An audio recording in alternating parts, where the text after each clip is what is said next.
बोलिए सदगुरु माता सुदीक्षा सुरिंदर फतेह जी महाराज जी की जय। तू ही निरंकार मैं तेरी शरणा मैनू बख्श लो। सदगुरु स्वरूप प्यारी साध संगत जी, आप जी के पावन पवित्र चरणों में दासी अणिमा जी का मेरठ से कोटि कोटि धन्यवाद जी। आज का टॉपिक संतों ने दिया है अमृत। ये अमृत रस जिसने पी लिया, प्रभु की कथाओं का, प्रभु के साथ रहने का जिसका मन बन गया है, फिर वह और कहीं मन लगा नहीं सकता। ठहराव ले लिया है उसने, मन ने। देवताओं को भी कथा का मन बना और वह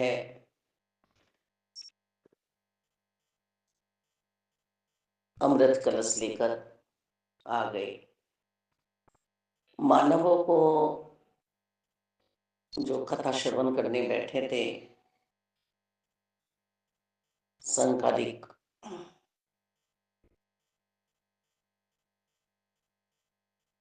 ऋषि मुनि, उन्हें अमृत कलश देने लगे कि आप इसको पीकर अमरता प्राप्त कर लो और हमें प्रभु की कथाएं सुननी है, प्रभु की चर्चाएं सुननी है। तो देवता भी इस अमृत रस को चखने के लिए, पीने के लिए बेचैन रहते हैं। मालिक, ये सिर्फ और सिर्फ मानव योनि में ही प्राप्त है। और इस अमृत रस को पीकर जिस जिस भी संत महात्मा ने अमरता प्राप्त की है, हम उन्हें आज भी याद कर रहे हैं। माता शबरी जी को, मीराबाई जी को, तुकाराम जी को, एकनाथ महाराज जी को, कर्माबाई जी को, नरसिंह मेहता को, न जाने कितने कितने अनेकों नाम आते हैं, पर हम तो गिने चुने ही नाम ले लेते हैं। भक्त ध्रुव जी की बात करें, प्रहलाद जी की बात करें, बचपन में ही इन्होंने अमरता प्राप्त कर ली। तो ये पार ब्रह्म परमात्मा में जो समा गया, निरंकार में जिसका जीवन हो गया, उनका जीवन हम सुनते हैं, सुनाते हैं। मालिक, संत निरंकारी मिशन में भी हम जब बात करते हैं कि गुरु शरणाई आया, गुरु शरणाई आया, जब गुरु की शरणागति जीव को प्राप्त हो जाती है, तब ये जीवन पूरा होता है। नहीं तो सुनते हैं और भूल जाते हैं, फिर सुनते हैं फिर भूल जाते हैं। ये तो जिससे भी पूछो सबको पता है कि परमात्मा है, पर जो टीका है वो सदगुरु जी के वचनों से ही अपने आप को टिका पाया है। युगों युगों से यही रीत रही है। यदि गंगा यमुना किसी भी जलाशय में स्नान करने से पाप चले जाते हैं, तो उसी में ही मछलियां भी रहती हैं, कछुए भी रहते हैं, मगरमच्छ भी रहते हैं, मेंढक भी रहते हैं, वो भी तर जाते। मछली उसी दरिया में रहती है और फिर भी वह प्यासी है। उसे पता ही नहीं है कि इसी पानी से मेरी प्यास बुझनी है। यही जीव की हालत है। निरंकार की कृपा से मानव चूल्हा तो प्राप्त हो रहा है, पर निरंकार को प्राप्त नहीं कर पा रहा। आवागमन के चक्कर में पड़ा हुआ है, रटन तो कर रहा है पर उसे समझ नहीं पा रहा कि मेरे जीवन में कमी क्या है। ऐसे ही सपने की हम नींद ले रहे हैं। दुनियाई आंखें तो हमारी खुली हुई हैं, पर ये मन की आंखें हमने बंद की हुई हैं। मन ही तो है जो प्रभु ने भेजा है, मन को ही तृप्त करना है। और मन तड़पता रह गया, फिर हमें दोबारा आना पड़ता है, फिर उन्हीं संबंधों में हमें भेजते हैं प्रभु। क्योंकि ये लालसा है मन की, मोह है मन का, फिर दोबारा हमें इस नगरी में आना पड़ रहा है। क्या हम सपने में कुछ किसी को देते हैं और फिर हम जाग कर देखें तो क्या हमारा चला जाता है, या सपने में हमें किसी ने कुछ दिया और हम जाग कर देखें कि हमें वो प्राप्त हो गया। पड़ा जाते हैं हम लोग कि सपने में तो मुझे नोटों की गड्डियां दिखाई दी थी, पर वास्तविकता तो ये नहीं है, सच्चाई तो ये नहीं है जो मैंने सोते में देखा था। तभी कहा जा रहा है, उठ जाग मुसाफिर, बोर भई अब रैन कहाँ जो सोवत है।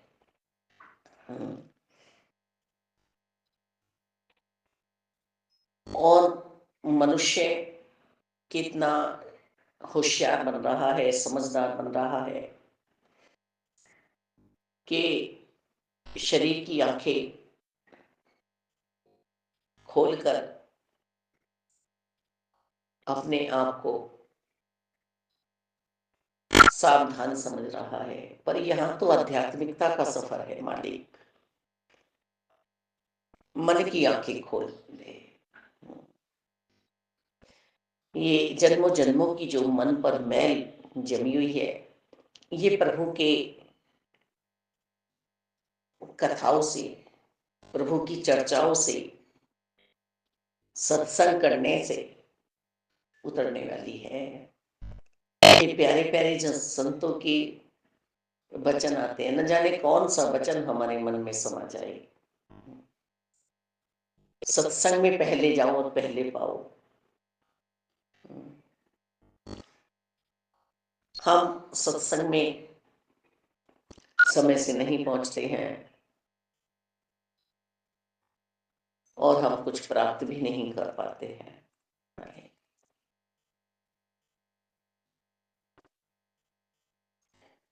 इस मैल को धोने के लिए तो ये अमृत वचन ही हमें चाहिए।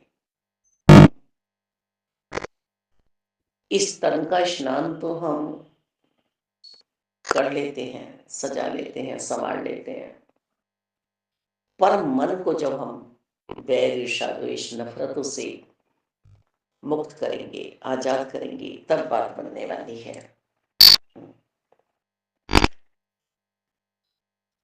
कर्मों को ही हम अपना धर्म समझ रहे हैं, पर मानव का चोला पाकर सबसे पहला धर्म है प्रभु की प्राप्ति। अपने लक्ष्य को हासिल करने आया है मानव। निरंकार की कृपा हुई है, साकार सदगुरु जी के रूप में आए हैं। आज संत निरंकारी मिशन में सदगुरु माता सुदीक्षा जी ये ब्रह्म ज्ञान की दात प्राप्त करा रही हैं। इस लक्ष्य में हमें बैठा रही हैं। क्या हम इसको प्राप्त कर रहे हैं?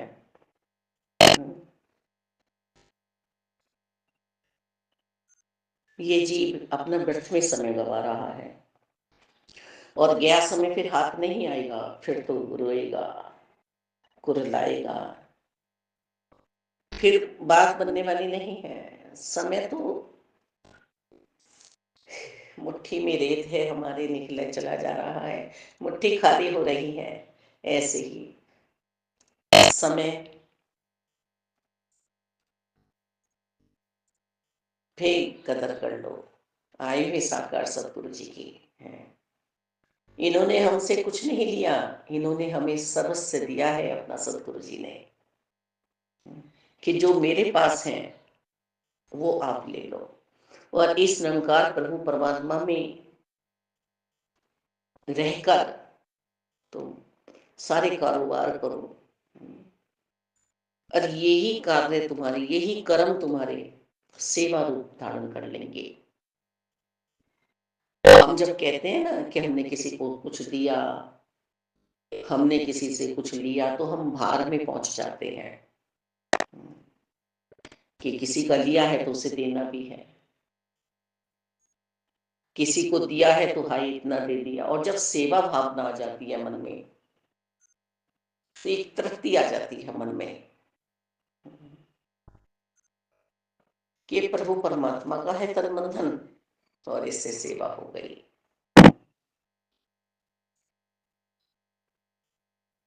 तो हमें व्यापार जो करना है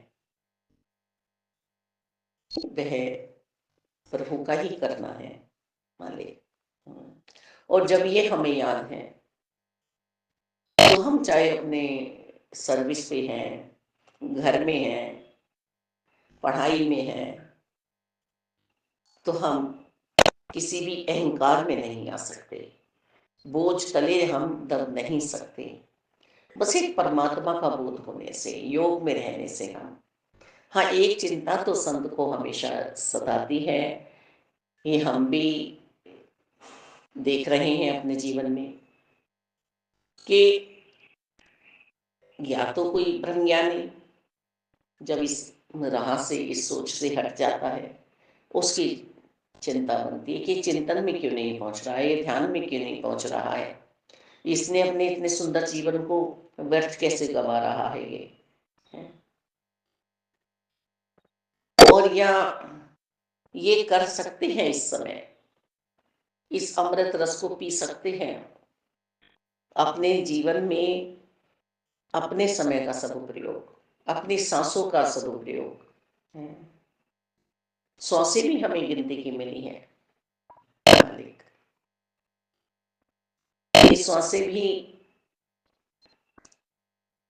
हमारी समाप्त होती चली जा रही हैं, पर हम कदर ही नहीं कर रहे हैं। अच्छा, हम पैसा कमा लेते हैं, बहुत पैसा कमा लेते हैं, यदि उस पैसे की भी हमने कदर नहीं करी, उसे हमने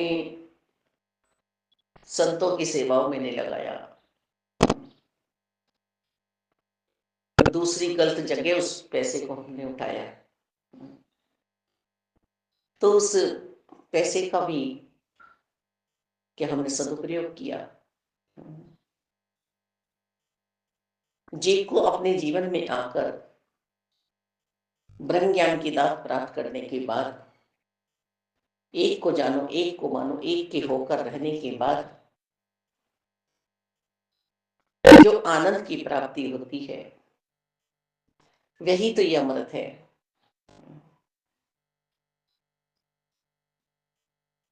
अब हम देखें कि हम कंस का नाम भी ले रहे हैं, शिशुपाल का नाम भी ले रहे हैं, हिरण्यकश्यप का नाम भी ले रहे हैं, कुंभकर्ण का नाम भी ले रहे हैं, अही रावण का नाम ले रहे हैं, रावण का नाम ले रहे हैं। पर ऐसे दैत्य भाव रखने वाले जीवों को हम दैत्य कह रहे हैं, कोई सत्कार नहीं है। और जो भक्त हैं, संत हैं, उन्हें हम आज बड़े सत्कार से पुकार रहे हैं, बड़े प्यार से पुकार रहे हैं। उनकी चाहे जीवन शैली गरीबी की रही हो, सेवाएं उस उन्होंने चाहे अपने जीवन में छोटी करी हो, रविदास जी, कबीरदास जी, रस खान जी, किसी भी जाति से आ रहे हैं, पर उन्होंने ये अमृत रस स्वयं पिया भी और पिलाया भी। और आज भी हम इतने वर्षों बाद इन दोहों को पढ़कर अपने जीवन को सजाते हैं, संवारते हैं और आनंद की नगरी में पहुंच जाते हैं। यही तो अमरता है। तुम जियो हजारों साल, साल के दिन हो 50,000। जिन्हें हम आज भी याद कर रहे हैं वही तो अमर है। चाहे वो सतयुग में हो आए, त्रेता में आए, द्वापर में आए, आज कलयुग के संत महात्मा हमारे साथ हैं। या कोई इतना प्यारा जीवन जी कर गया, कोई ऐसा जीवन जी के गया जिसने कष्ट पहुंचाए सभी को। देवता भी जिसके लिए तरसते हैं, वो शरीर हमें मिला है।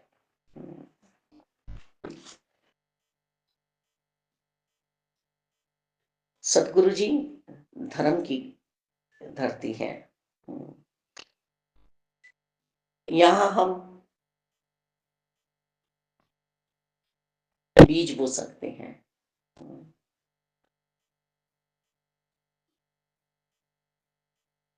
ये धर्म की